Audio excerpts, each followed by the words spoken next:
1340 96.5 KVGC, 7 minutes after the hour of 7 o'clock. Time now for a look at the news for a Monday. It's the 7th day of January. Merry Christmas, and we'll get to that in just a moment. Let's take a look at what's going on with PG&E. Jackson, folks were restored about half hour ago. There were 43 customers left without power. Ione, there's still about 66 customers. They're expecting restoral by this morning. And then we still have a handful of, when I say morning, I mean late, afternoon, or not late afternoon, but any time from now till, mid-afternoon, somewhere in there.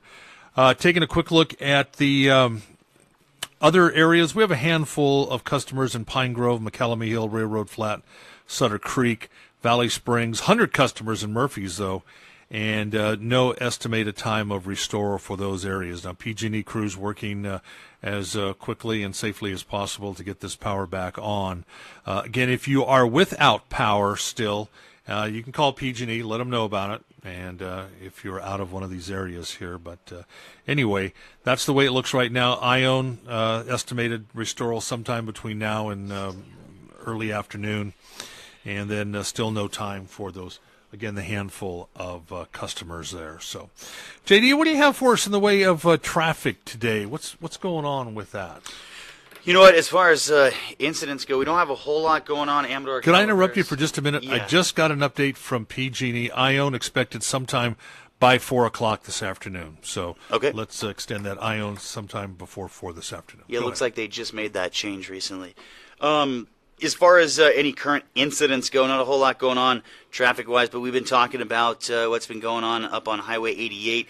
88 is closed this morning, and 88 closed basically at the spur, and then Jim reopens shortly after. Yeah, then Kirkwood. It's closed about Red Lake, closed about at the pass there.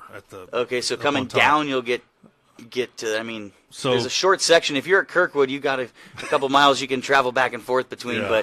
But that's about it. So basically closed at the spur at this time. And we'll keep an eye on that for you and let you know as soon as it reopens.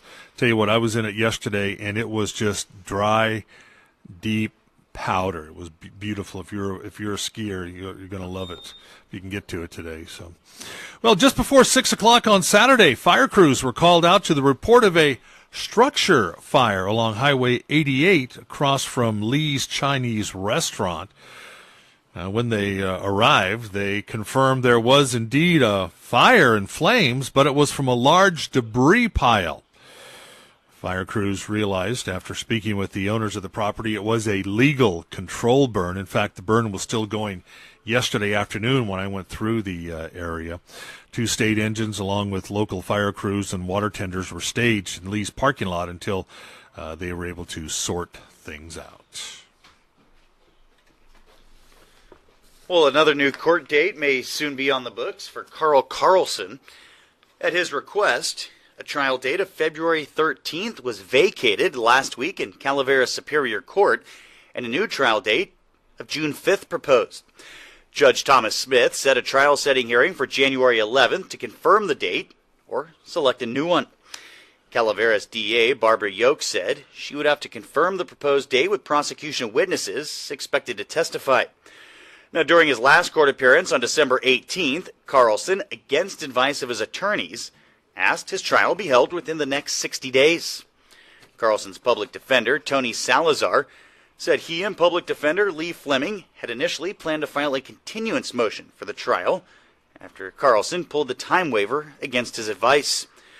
Judge Timothy Healy previously recused himself and assigned Judge Smith to the case for, quote, all purposes during the December 18th hearing.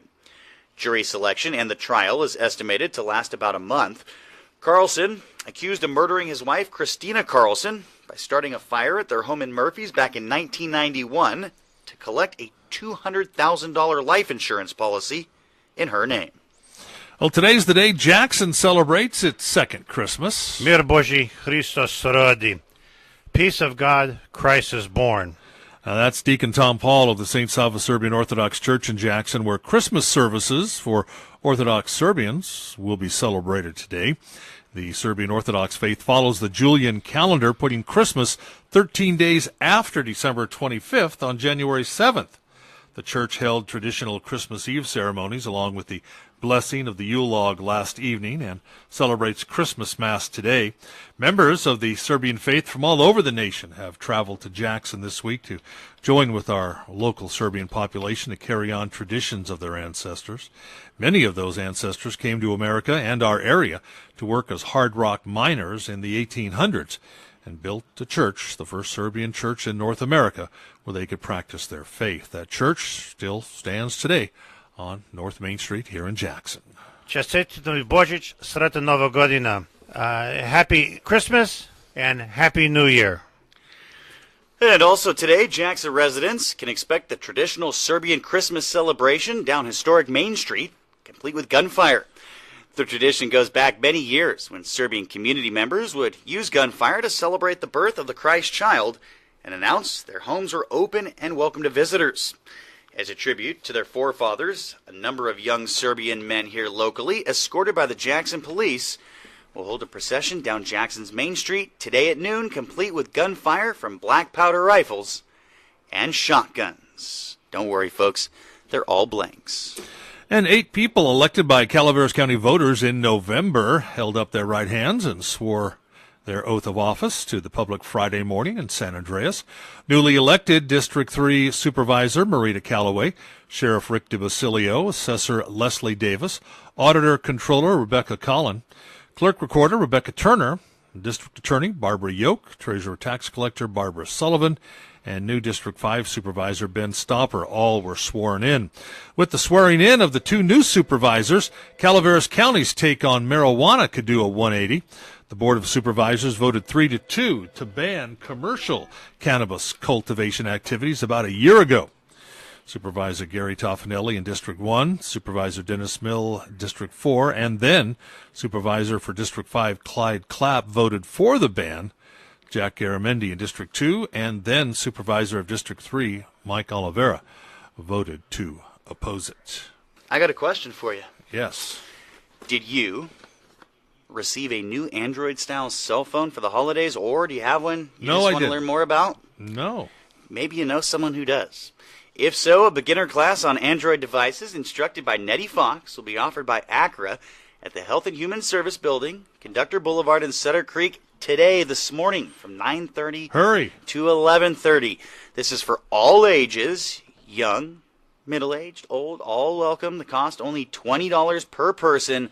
And for more information, call ACRA at 256-1365. Again, this is for Android phones only, not Apple iPhones. And that's a look at local news on a Gold Country Monday morning from the KVGC News Center. I'm JD. And I'm Jim Geedy reporting. Remember, for the latest news, traffic, and weather 24 hours a day, to visit our website, kvgcradio.com.